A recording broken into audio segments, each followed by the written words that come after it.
to come up on stage and formally launch the book.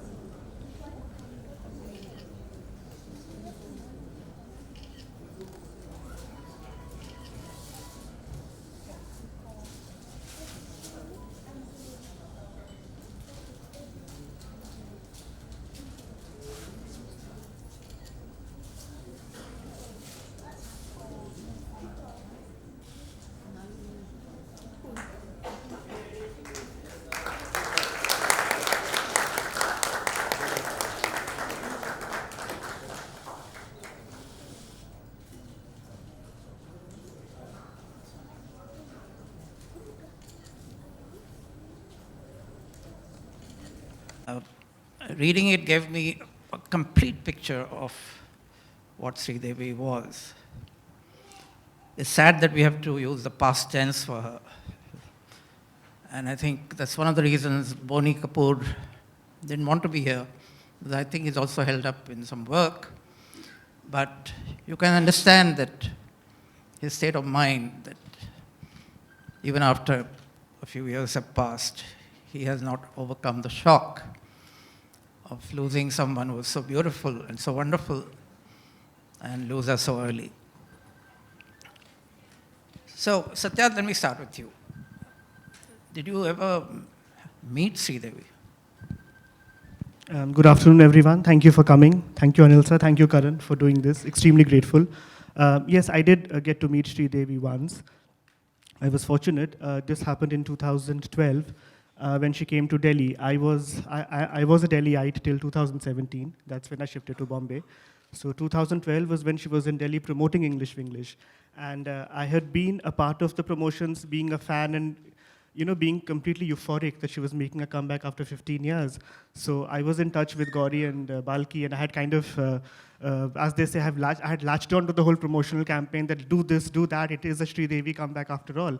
So they were completely friendly with me, so they invited me to meet her when she came to Delhi. That's when I met her, very briefly. Spoke a few words, extremely magical, extremely shy. I still have that photograph, and what makes that even more special is that Gauri Shinde took that picture. So yeah, so that's a memory I'll always cherish. And Karan, from the book I learned that you're a lifelong fan of Sridevi. You'd be interested to know that when he was a teenager, he started a Chandni fan club. And he also had a video of the best of Sridevi, which he kept looking at again and again and again. So what made you such an avid fan? What was it about Sridevi that affected you so much? For me today and every moment of Sridevi's is just takes me back to my entire childhood, my entire being, my passion and love for the movies, my absolute obsession with Hindi cinema. I think she has a large part to do with it. I can't recall the moment where I thought I fell madly in love with her. I was just her biggest fan. And I grew up in South Bombay. And that was a locality where kids around me weren't very, I would say they weren't very interested or excited in Hindi cinema at that time. It was in the 80s. I grew up in this neighborhood that you would know, Anil. I grew up in Malabar Hill, and kids in my area, they were a lot more, I think initially more interested in, whether it was comics or it was like other forms of entertainment, Hindi cinema being the lowest in their priority list. I, unfortunately or fortunately, was just not very sporty and not very interested in everything else. So I just sat at home and watched movies. And I remember watching all of Sridevi's earlier works. And the loss of sports is the gain of movies. Is the gain of movies. Well, I don't advocate that at all, because I think, being sporty is all good for various reasons, not just the athletic part of it or the fitness part of it, just in terms of your headspace. But I just grew up watching, I remember watching her appearance in Julie, and then went on when she made her big comeback with Himmat. She had a small role. Yeah, but Himmat Wala was where I remember going with my house help at that time to see Himmatwala in a cinema hall. And because nobody in my immediate surrounding wanted to come with me, and I went multiple times and saw Himmatwala. And then every other movie after that. And I remember literally dancing on a pot and a pan like she had. And this just, my love story began with her, and it just never ended. And I remember my father was releasing a film on the same day as Mr. India. He released a film called Muqaddar Ka Faisla, which was directed by a very prolific filmmaker, Prakash Mehra. And my father was very hurt with me because on the opening day, I went running to see Mr. India. I didn't see my father's film. And then Kaate Nahi Katte became my anthem for that whole year. It wasn't a very, I'm sure, a very fun sight to see me dance to Kaate Nahi Katte, and which my father and mother endured right through that year. Can you demonstrate a few steps? No. You know, I would have till Let's I gave make this video viral. till I gave birth to my 2 children. I would have done that embarrassing thing right now. But I know eventually they're going to start watching these YouTube videos and just wonder what their dada is up to. But anyway, I just want to say that she just became like my entire being, like everything about her. What was it about her? I think it was just her eyes. It was like she spoke like through her eyes. You know, it was just everything from just her eyes, the way she emoted. She just became like I felt like she was talking to me right through those movies. And I felt every time she moved and she spoke, she had this magical quality of just connecting with you. And she just seemed unattainable, inaccessible, and just the way you want your stars to be, you know. And I just put her up on that pedestal, and she became like every movies of hers. And those movies that no one else saw, I saw. You know, I saw every film of hers. And there used to be these big fights we used to have about who's a bigger Sridevi fan or who's a bigger Madhuri Dixit fan. And I used to take it so personally because it was really, and when Chandni released, like you said, it became my obligation to keep dragging people from college, because I was in my first year junior college at that time in HR, and just wanted them to convert to being a Sridevi fan just the way I was. It just became a personal obsession and a personal mission for me at that point of time. Yes. From what I can see, that she started when she was something like 4 years old. Apparently, there's a reference to it. The book begins with that. Her parents had taken her and 4-year-old Sridevi to see a movie. And during the intermission, this little girl just goes up on the stage and starts dancing by herself. So obviously she was a born performer. And by the time she was 11, I've been reading your book. Okay. By the time she was 11, she was actually asked by producers in the South to wear a sari and be a heroine, which is incredible. And at 12, she was in a movie where she was the lead. Now, you know, when I look at the pictures of her as a baby, I don't see anything exceptional in terms of looks as a baby. What was it, I wonder, that made these producers in the South see that potential in her? Do you have any clue on that? Sure. You know, I spoke to this lady called Saukar Janaki. She's a big veteran actress down south. And she's acted with, in fact, Sridevi's very first film when she was 4 was a Tamil movie called Thunaivan, where she plays a mythological character called Lord Murugan. And Saukar Janaki was a part of that film. And she gave me that first glimpse of her on set of the 4-year-old Sridevi. And that's the same question I asked her. What was it about her that a 4-year-old kid gets inducted in a film? And she said, you know, there was something, like Karan said, something about her eyes.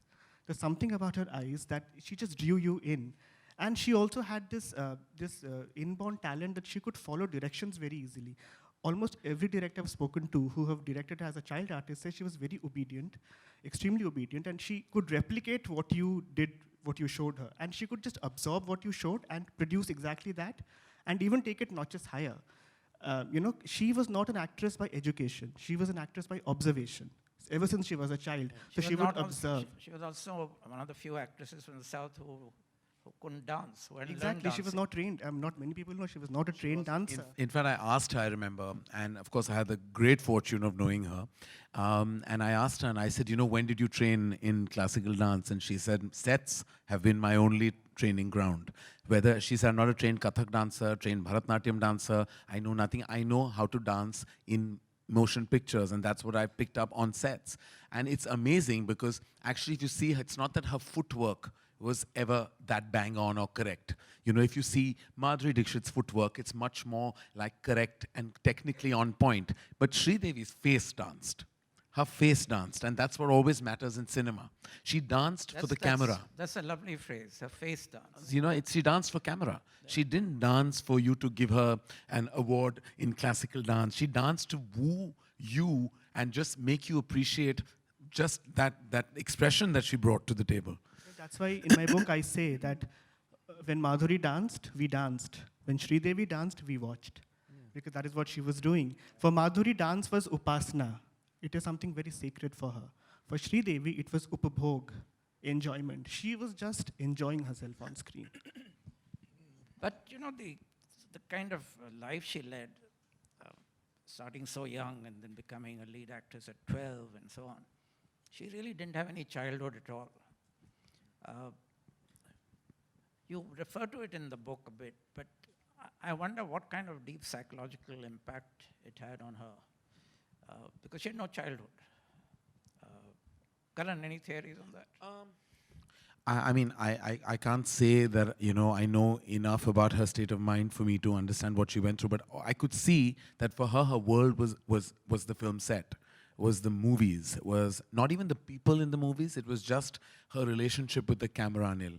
It was like she had this switch on, switch off, which I'm sure Satyarth has written in the book as well, because I've seen it up close. And it is something that, you know, you think that you've heard it as legend goes in the movies, that Sridevi had this switch on, switch off, but it was just that. It's like whatever she did, she conserved her energy only for that moment that had to be captured on celluloid. She gave it her all, and she became just completely another person when the camera went off. She would just sink into her chair and be quiet, not talk. She also, and initially there was a lot, I don't think she was comfortable just in her mother tongue and the languages that she'd performed with down south. So she wouldn't really communicate with you because Hindi was something she was grappling with and English was not her, you know, her strength at that time. So I think she just kept to herself. So I'm sure that it was a lonely life because, you know, when you have just a relationship with the movies you do and the relationship you have with the camera and nothing else, I'm sure that leaves you with lots of thoughts floating in your head. And, you know, inherently creative people are lonely people. But I think she just had a very singular relationship with the camera. Like, I feel like the camera was her best friend. And when I saw her up close on sets, and she did a film for my father called Gumrah, and I used to go on the sets all the time and just stand there like a bystander and a fan. Did you ever study? Yes, I did. Because your obsession seems to have been total. I'm Gemini, so there are two of me. One of mine was nose deep into my books because I was no one would believe it, but I was a topper in school and college. But the only extracurricular activity of mine was watching movies, and a large part of that was just studying Sridevi. And every time my father had an outdoor, I remember I went to Mauritius. I went through that entire film. I think I was on the set more than Mahesh Bhatt was. He was the director, and I think I was just there all through the making of that film, just standing quietly watching her and studying her and just obsessively wanting to I was so dying to be her best friend. I tried everything. I used to go and sit next to her, talk to her, tell her all about but she was just quiet, always quiet. And she just took compliments or any kind of adulation just the way she would treat silence. Like it wouldn't bother her. In fact, I think also it had to do with her language problem because, as you say, Hindi was something she was learning on the sets kind of thing. And English, because she didn't go to school, she didn't learn English. And so she knew only South Indian languages. So it was very difficult for her to communicate. And the media got to know her by this sentence, ask mother. Because any question directed to her, mother would always be there. So she'd say, ask mother. Well, I think that was blown out of proportion. Initially, it was one interview she said it in, and it became Ask Mummy, became like the thing. It was just to, I think, you know, just kind of we made it into her because she never communicated with anyone. And she didn't like do any interviews to that extent. But I think that she pretty much knew what she was doing on her own. I think, you know, sometimes, you know, when And that's the thing about Sridevi is that, and Satyarth says she's an actor by observation. I completely agree with that. She's amazing what she can absorb from your body language. Like she'll notice you, observe you. She was the best mimic in the world. She could just mimic anything and anything at all because it was just observation. And she's the only actor from the 80s and 90s who had upped her craft because of observation. When she performed in English Winglish after a 15-year sabbatical from the movies, her craft was upped. She had actually absorbed herself into the syntax of cinema at that time. And when she You're performed, saying she was not stuck in her time. not period. at all. Yeah. And there are many actors who don't seem to get out of of that zone that they were great in at one point of time. But she knew how to face the camera as an actor in 2012. She just knew it. When I watched that film, English Winglish, of course, huge contribution of the writing and Gauri Shinde's brilliant direction in that film. But it was just the way she, because you could tell that through those 15 years, she had watched every single English, international, Hindi, other regional languages. She used to see all the movies. She had observed the craft. She had a long chat with me about Meryl Streep once. I remember we were having dinner and I told her what a big Meryl Streep fan I was and am. And she had such a voluminous chat with her. I've never spoken so much to Sridevi in my life. But she really loved Meryl Streep. And I went back so impressed that she had watched the films, studied her nuances, understood her motivations, absorbed them, and even emulated them. Not that she went to film school, not that she was on film sets, just by observation. I would go as far as saying that Sridevi was a genius artist because it takes a lot of genius to do what she did in so many different types of films. And the other thing that we must know about her, she's a rare actor that was on top of her game in all languages at the same time. Whether it was Tamil, Telugu, Hindi, she was on top. A feat no other actor in India has achieved. I think in all 4 South Indian languages, am I right? Yes. And on top, like number one, as they said in those days. And I was looking at the list of heroes. She acted with Rajnikant, Kamal Hassan, Shivaji Ganeshan. In fact, I mean, if you look at her Bollywood sojourn, she's acted with 3 generations of actors. She started out with the senior lot, so the Amitabh Bachchans and the Rajesh Khannas and the Jitendras, then her own contemporaries, Rishi Kapoor, Anil Kapoor, Jackie Shroff, and then she also plays heroine to Salman and Shah Rukh. Yeah. So imagine a trajectory, exactly. So imagine a trajectory like that, you know, and she was a leading lady, 3 generations. And down south, what is even more miraculous is there's this big actor called A&R, whose son is Nagarjuna, the big superstar. Sridevi first acted with A&R as a child star. Then, some years later, she became A&R's heroine. Then she went on to play his son Nagarjuna's heroine. So imagine that kind of a trajectory. How does she do that for 20 years? She was just going on. I mean, generations of actors would come and go, but she was right there playing leading lady. She would just keep reinventing herself with every decade. Like you so rightly said, she was observing and she was constantly updating herself. So you could never find fault. You could never say a Sridevi performance is jaded. It always looked contemporary. Yeah, but you know, when you say that, we also overlook a very important fact that in our cinema, is the hero who never grows old, right? Once the leading lady reaches a certain age, she's finished. She then can only play the mother.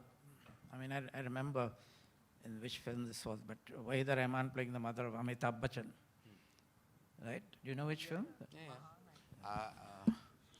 Trishul. Trishul. Thank you.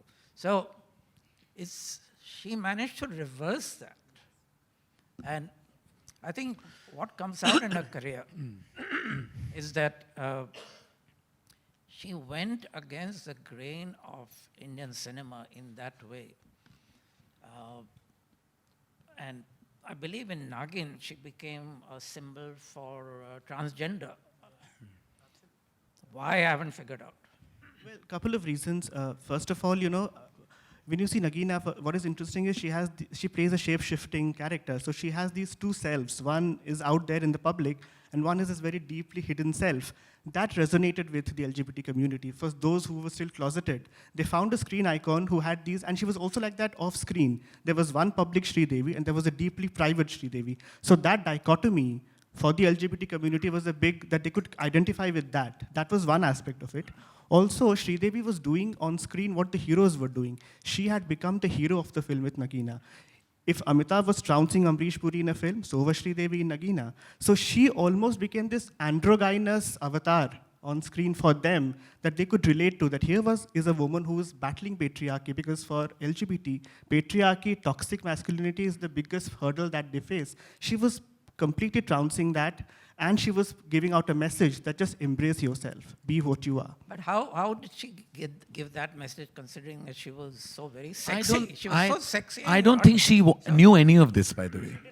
I had no idea. I'm not sure She had that no none idea. of this was on her list of agendas, that she was going to be an LGBT phenomena. And I think she was just doing what she was doing and doing it to her best. She just knew that she had reached a position in time where at one point of time she dropped the sexy image and went into performing art, leading the game in Indian cinema.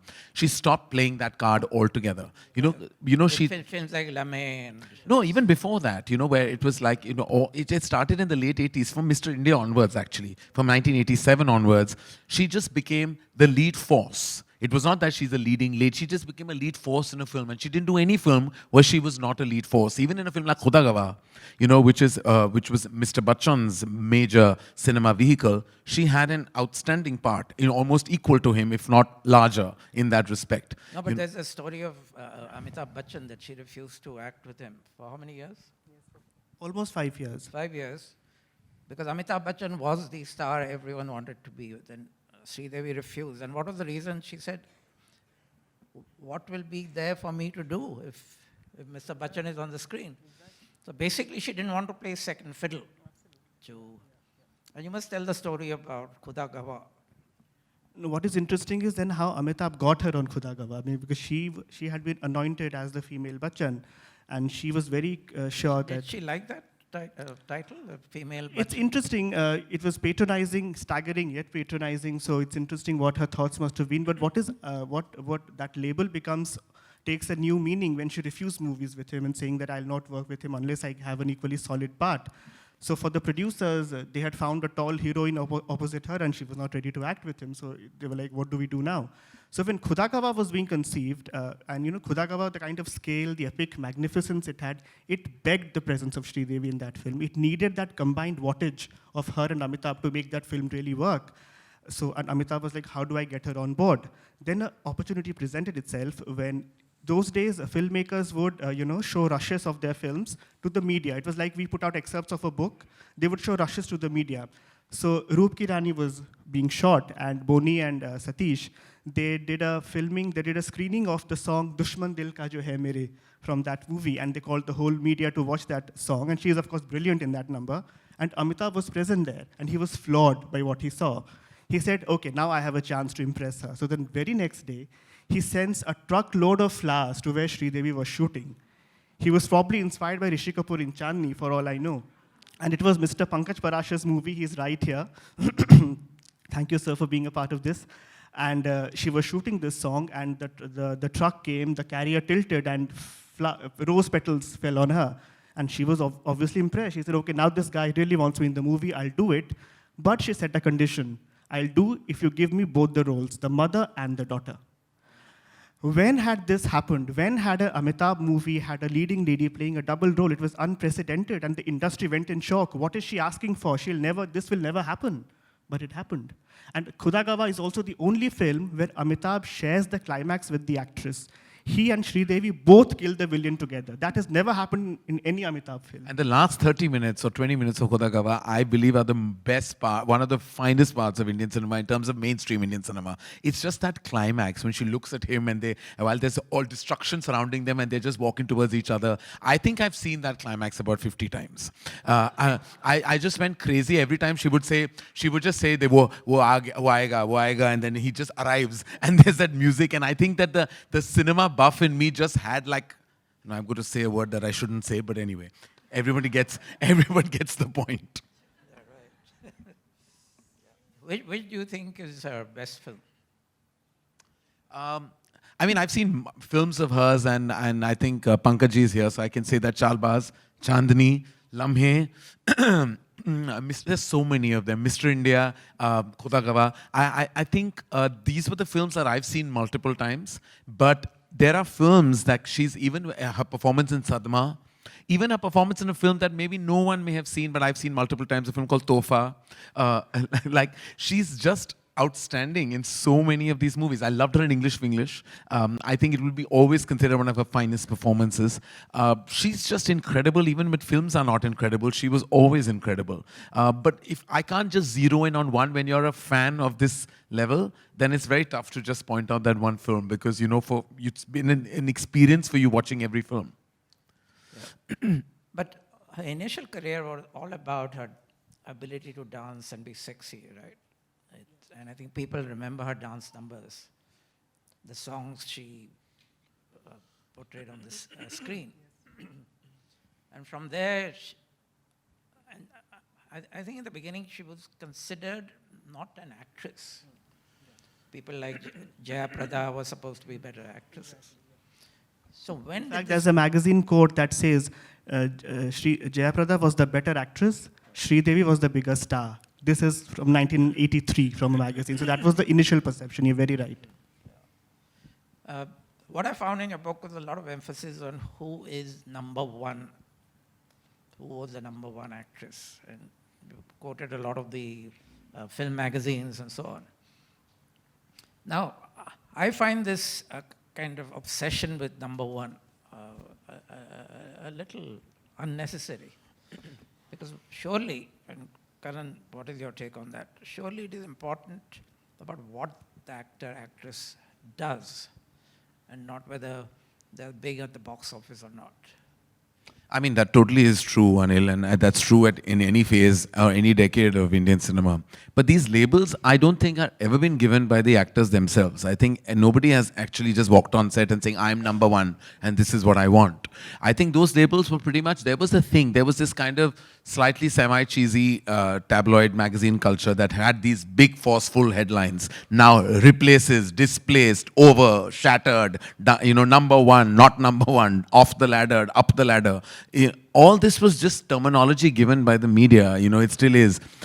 I think that then that media creates the perception, and then the actors start then living that reputation, and in their decisions. I feel like at one point, if people didn't write those things, maybe those decisions would have been different for the actors. I think Sridevi particularly knew she was on top of her game and number one, if you call it, but I think that she always still chased the films. I remember very clearly Yash Chopra, Yash uncle telling me about how she heard the narration of Chandni, and she had just two things to say. And the two things she said were the two changes they made, in the narrative. Because it's not that she was just doing the film because it was a major setup, it was around her, it was called Chandni. She had a legit input. And I can say this with myself because when I narrated a film to her that she was meant to do before she passed away, she had read the script, she made her notes, she told me few brilliant things that I wish we had all listened to. Because she said some really, really wonderfully, I would say, intuitive things, So she always had that sense. So I think that's why her movies were always, some of them were always ahead of their times, in a certain sense. They made, like a film like Lamhe was very progressive for that time. It would be progressive in any time. But she just knew which were the films, and she also wasn't deluded at all. She always knew where she was not so good in a film and that she hadn't given her. Like once she told me, this is a dishonest performance. I can't remember which film. She says a dishonest performance. And she said it's not honest. And I think it takes a lot for you to have that sense of self. I think that she wasn't given credit for a lot of things that actually she was. She was known more as this elusive, exclusive, major motion picture movie star. But there was a ticking brain there that I don't think she got enough credit for. And I think the one thing that distinguished her was her comic timing. Oh yeah, exceptional, exceptional. And there's a sequence in Mr. India where she does a Charlie Chaplin. Charlie Chaplin imitation. And all of Chalbaz, actually. She's just fantastic in that film. It's like, it's anybody who knows anything about comic time will tell you that she was really like somebody who represented that timing like no one else did. How much was due to Pankaj Parashar, who I'm not looking at, and Sridevi? I think there's no film that can be made without the strong combination of a filmmaker and actor. I think it's really when a filmmaker understands his or her world and vision and narrative, and an actor contributes. Having seen Sridevi on my own, I know that her contributions are tremendous, but you can't make those decisions on set without the validation of a filmmaker. And also, since we're talking about comedy, if I could just add something really important. There was a fearlessness about her comedy. Like, I remember speaking to Javed Saab about her comic talent, and he had a very valid point. He said, beautiful actresses before Sridevi, the problem was they were too shy, or they were not sure of making those faces on screen. They were like, self-conscious. Self-conscious, that how will I come across on screen? Sridevi was a dazzling beauty, and she had no qualms making those silly faces. She was playing Chaplin, doing Hawaii. There was absolute, utter fearlessness. And because she did comedy with that kind of fearlessness, she empowered a whole generation out there of girls that it's okay to have a sense of humor. It's okay to laugh at yourself. Don't be ladylike all the time.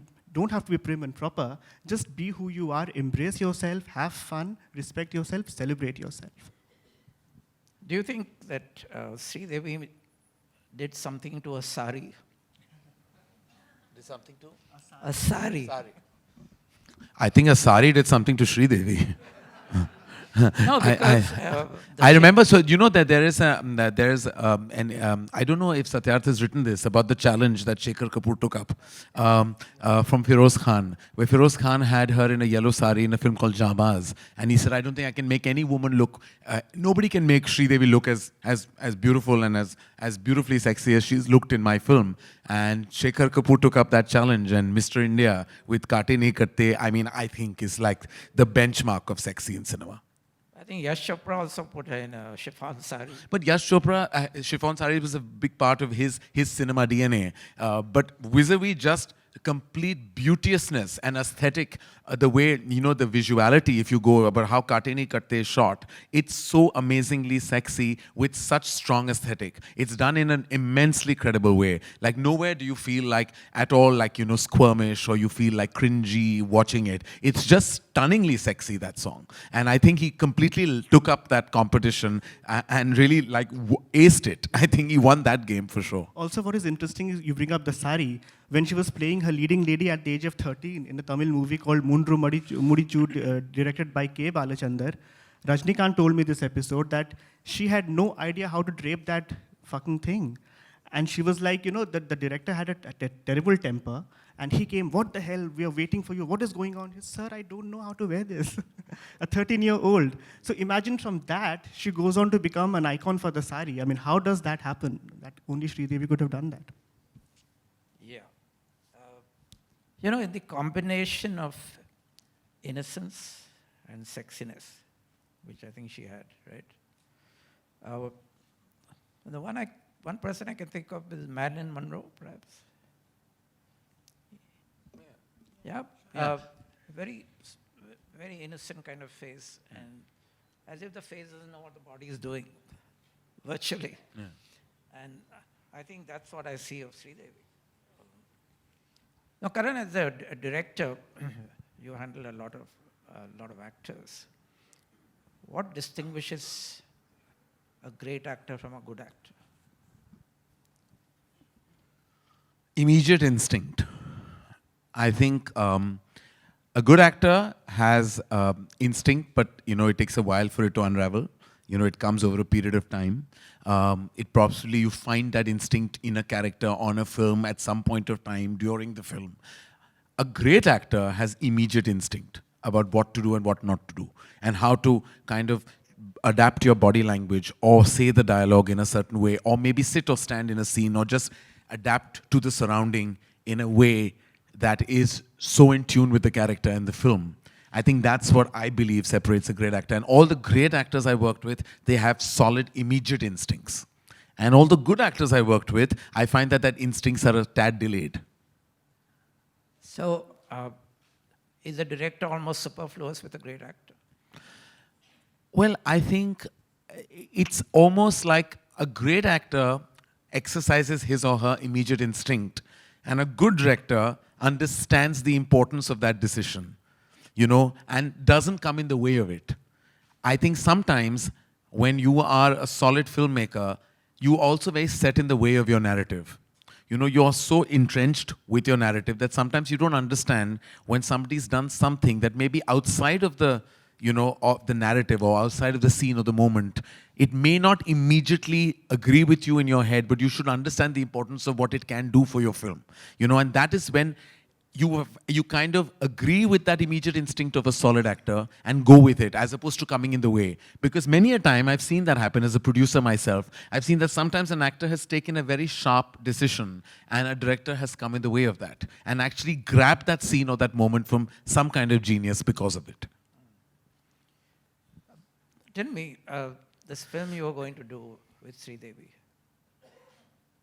the one which didn't happen. Yeah. What was she going to be doing in that? It was the film called Kalank, where she was playing Madhuri's role, and she had agreed to do it. And she was prepping for it. We had gone and met her, and she was playing like a head courtesan of an area, and she was also had an illegitimate son in the film, and it was a layered. And she had one major song in it, and it was my big dream to actually work with her. Though I wasn't directing the film, I was producing it. And we had multiple sessions, and unfortunately, she passed away in February, and the film was going on the floors in April. And right after that, I mean, you know, we just didn't take any decision for a month, and then we went to Madhuri, and you know, and she was very gracious and completely, I think, being somebody who admired. She was not only a colleague and contemporary, but someone, I think, even though they weren't friends, but at a distance, I think, as an actor, she respected the craft and the brilliance of Sridevi, and she felt this was her way of paying tribute to her. Such as in the book, there's a lot about the rivalry between Sridevi and other actresses like Jayaprada and others. How real was that? And how much do you think it actually affected Sridevi as a person? Or was that all made up, as I think Karan suggesting? Yeah, I'm sure the media plays a huge role in creating these so-called rivalries. Of course, I mean, when there are two creative people in a same frame, you do tend to be competitive. You do tend to be, and I've heard a lot of actors saying that an actor is a selfish creature. He wants to come out to be projected as the better person, on the set or in the film. So I'm sure there will be a layer of competition no matter what. But the extent of these rivalries, the so-called catfights, I'm sure the media had a huge role to play. Though Sridevi and Jayaprada, yes, there was a lot of tension because they had been actresses down south before they even started in Bombay. And even down south, I've heard stories. I remember interviewing Raghavendra Rao, who directed them in Devata, which was later remade as Tofa. That's where they both shared space. And he said there was that undercurrent of, trying to upstage the other one because both had, and that's natural, I feel. Even with Madhuri, of course, I'm sure, but it was all blown up, I'm sure. End of the day, both were extremely civil with each other. They both had wonderful things to talk about. And when they came on Jhalak Dikhla Ja, that was one moment when Sridevi and Madhuri came together on screen. And I think they have left behind tons of footage which fan wars will keep happening. And I can't tell you how happy I was to be sitting there. I know. Because I was the judge of that show. Yeah. And I felt like, like literally like I was watching, like I had the front row to the best performance ever. Unfortunately, Boney Kapoor can't be here, but I think that's a wonderful love story in there. The way, I think the only word I can think of is devotion, total devotion. The way he looked after her. He was already married, right? But in spite of that, and it started off as a producer, wanting her to make a film, and then it went beyond that. So that he was actually doing things for her when her father died and so on. So basically really looked after her in a most devoted way. And Karan, if I may suggest, there's a film where I'm giving you an idea for a movie, which the life of Sridevi, but focusing on that love story. When you make it, give me a percentage of royalties. I will, thank you. I'm going to give this a thought. No, but don't you think that it played a very important role in the later part of her life? It stabilized her. you know, she was going through all this emotional turmoil. Yeah, absolutely. In fact, Boni, I remember speaking to Boni sir, and he speaks about her with so much affection and love. You can see his eyes welling up every time he talks about Sri Devi and those memories. And he had fallen in love with her way back in the 80s when he was watching one of her Tamil movies called Meendum Kokila. He said that she was doing this song, sitting, and what's interesting is that song, she's playing a woman who is a prospective bride, and Kamal Hassan has come as the prospective groom. So imagine Boni sees that song and he becomes her husband in real life later on. It's a very interesting fact. And he was for her throughout, even when her mother passed away. Her mother, that's a very dark phase in Sri Devi's life when her mother was diagnosed with brain cancer and she was taken to New York for surgery. And the whole surgery got botched up. It was a terrible case of medical negligence out there in New York, and she was all alone. Actually, you should mention that to the audience. Yeah, so that's what I'm saying. So it was a terrible case of medical negligence out there in New York, and she was living all alone in Manhattan. They had rented a small flat, and Boni sir was there. He made sure that he fought the case on her behalf, the medical But I can't negligence believe that case. they operated on the wrong side of the brain. Exactly. How stupid was that? I mean, the tumor was on the left side and they operated on the right side of the brain. Yeah. God knows what he found on the right side. There was nothing there to operate upon. So, and what is fascinating is just before they were wheeling her mother into the surgery, her mother held Sri Devi's hand and said, "Make sure he operates me in the right place." And Sri Devi was like, what does that even mean? Of course they'll do it. So she had some kind of a premonition perhaps. So as I said, Boni sir was there for her. He fought the case for her, won it for her, and was his big support. Then of course when her mother passed away in the next year, 96, Rajeshwari Amma passed away, Boni sir was there throughout that whole phase. I think remember speaking to Bharti Pradhan, this journalist, a very veteran journalist, and she said, I think it was in New York where I think Sri Devi realized that, somewhere that very fine line between love and dependency started blurring for her. That probably this is the man who's genuinely in love with me. And she saw that. Karan, to end, let me ask you, if you were older than you are, and you were really a contemporary of Sri Devi, and you were directing films, what would you have done with a star like that? A fantasy project. Anil, for me, I can't even imagine that because, as I said, I've dedicated so much of my childhood just observing, watching, and loving her. I may have just lost complete objectivity. I may have given her possibly much more to do than was required of the character. And maybe the film would have suffered as a result. So I'm not sure I would have been the best director for her because I would have been too much of a fan. And I feel somewhere a filmmaker has to be very objective about his or her work. Because I think the moment you lose, and fandom can make you lose objectivity. And I think I would have lost complete objectivity. So I'm glad I never got to direct her because I would have given her a bona fide failure, which she did not deserve. So with that, I think we will end this discussion. And Let's give our What- panelists a huge round of applause. What I would suggest is all of you should get a copy of the book, which Satyat will sign, and read much more about Sri Devi than we have discussed. Thank you, Karan. Thank you, Satyat. Thank you, Thank Anil. you. Thank Thank so you. much. Thank you to all our panelists, Karan Johar, Anil Dharkar, Satyat Naik. Thank you to our partners, Taj Lansdowne, Literature Live, and to all of you who could make it here this afternoon. Thank you very much.